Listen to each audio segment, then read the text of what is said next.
Ladies and gentlemen, across America and around the globe, welcome to the AGN TCL Streaming News Network, home of America's good news to the world. Good morning, good afternoon, good evening, and good night, wherever in the world you happen to be.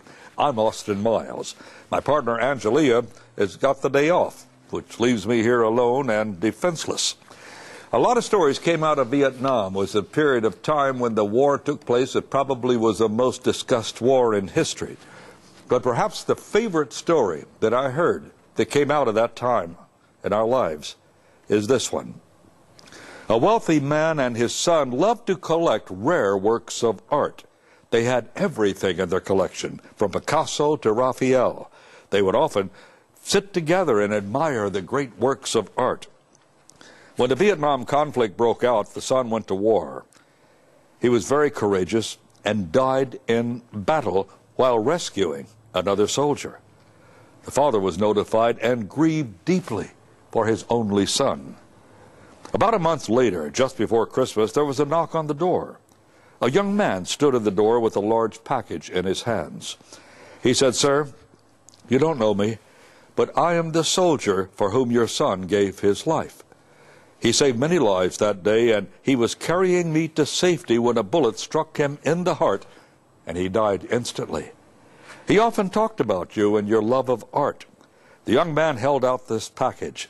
"I know this isn't much. I'm not really a great artist, but I think your son would have wanted you to have this." The father opened the package. It was a portrait of his son painted by the young man. He stared in awe at the way the soldier had captured the personality of his son in the painting. The father was so drawn to the eyes that his own eyes welled up in tears. "I call this painting The Son," the young man said. The father thanked the young man and offered to pay him for the picture. "Oh, no, sir, I could never repay what your son did for me. It's a gift." The father hung the portrait over his mantle. Every time visitors came to his home, he took them to see the portrait of his son before he showed them any of the other great works that he had collected. The man died a few months later. There was to be a great auction of his paintings. Many influential people gathered, excited over seeing the great paintings and having an opportunity to purchase one for their collection. On the platform sat the painting of the son. The auctioneer pounded his gavel. "We will start the bidding with this picture of the son. Who will bid for this picture?"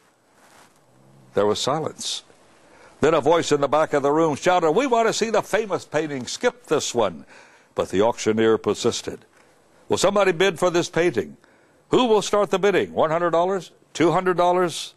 Another voice yelled out angrily, "We didn't come to see this painting. We came to see the Van Goghs, the Rembrandts. Get on there with the real bids." But still, the auctioneer continued.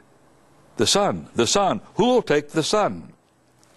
Finally, a voice came from the very back of the room. It was the longtime gardener of the man and his son. "I'll give $10 for the painting," he said. Being a poor man, it was all he could afford. "We have $10. Who will bid 20? "Give it to him for $10, somebody shouted. "Let's see the masters." Well, the crowd was becoming really angry and upset. They didn't want the picture of the son. They wanted the more worthy investments for their collections.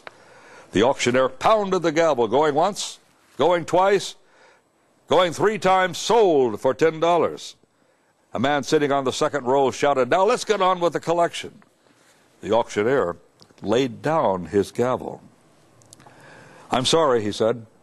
"The auction is over." "What about the paintings?" "I'm sorry," said the auctioneer. "When I was called to conduct this auction, I was told of a secret stipulation in the will. I was not allowed to reveal that stipulation until this time. Only the painting of the son would be auctioned. Whoever bought that painting would inherit the entire estate, including the paintings.